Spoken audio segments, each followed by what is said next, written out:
All right, now let's think about obtaining the optimal solution or figuring out which one of these feasible points will give us the optimal solution. Obviously, the optimal solution is with respect to the objective function, which is 50a plus 40c.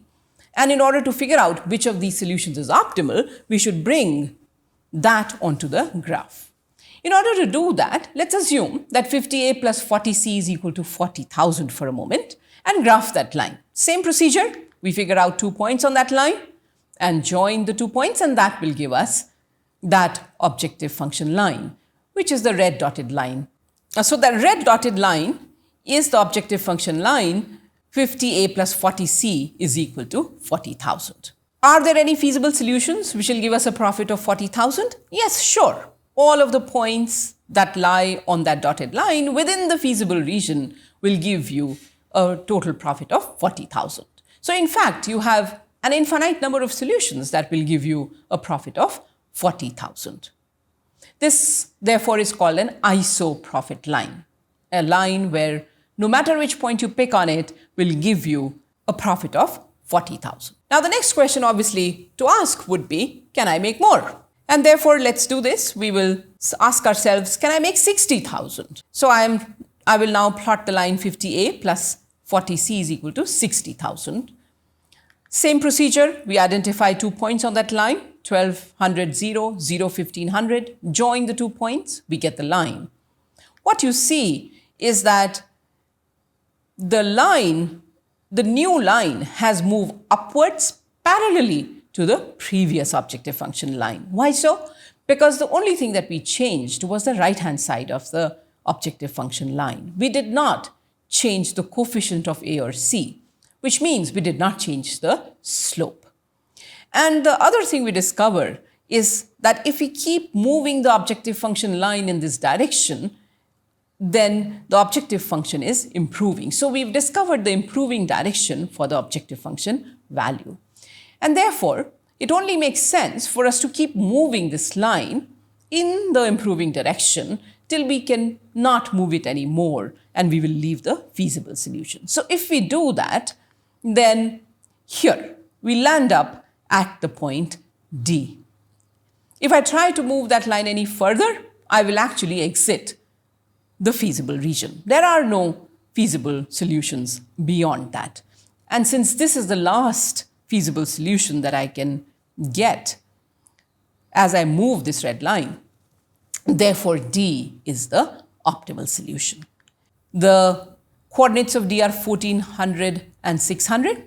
So the optimal solution then lies at the point D, where it's telling us that we should make 1400 all-pro footballs and 600 college footballs. The optimal objective function value, which is the total profit, if you do that, would be 94,000. So here then is the optimal solution. It's worthwhile to notice that the optimal solution is one of the corner points. Now, is that so only in this case, or will it always be so? It will always be so, because if you stop short of the boundary, you have not exploited everything that you could exploit in terms of improving your objective function value. And therefore, you will never stop short of the boundary. You will always land up at the boundary finally. And therefore, one of the corner points will always be optimal.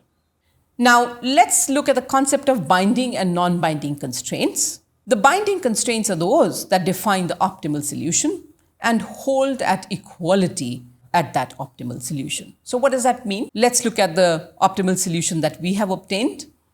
Our optimal solution is at D, which is 1400, 600. The constraints 1 and 3 are the ones which define that point D. That means that these two constraints are holding at equality at the point D. And these are therefore called binding constraints. The reason they're called binding constraints in some sense is because they are binding you from doing better than you're doing right now. If these constraints had more capacity, you could actually make more of A and C, but you can't because you've run out of capacity in both of these constraints.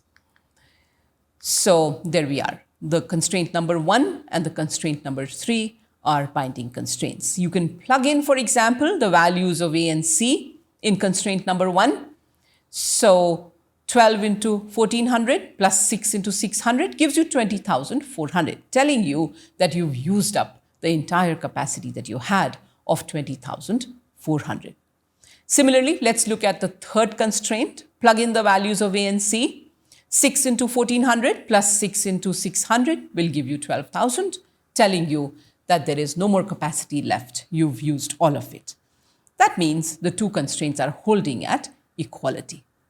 Let's think about the other constraints. Constraints number 2, 4, and 5.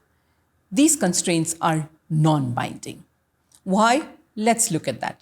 They do not hold at equality. So let's look at constraint number 2, for example. 9A plus 15C.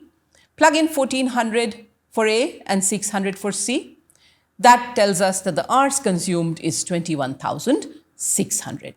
However, the total hours we have is 25,200. That means we still have 3,600 hours remaining, unutilized, and that is called a slack.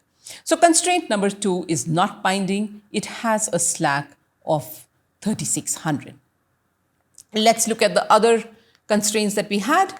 We had constraints saying that A is greater than or equal to 0 and C is greater than or equal to 0. Are these binding? No, because we are actually making 1400 of A and that's not 0. And therefore, this constraint has a surplus of 1400. Similarly, the constraint C is greater than or equal to 0 is not binding. C is actually equal to 800. So that constraint has a surplus of 800.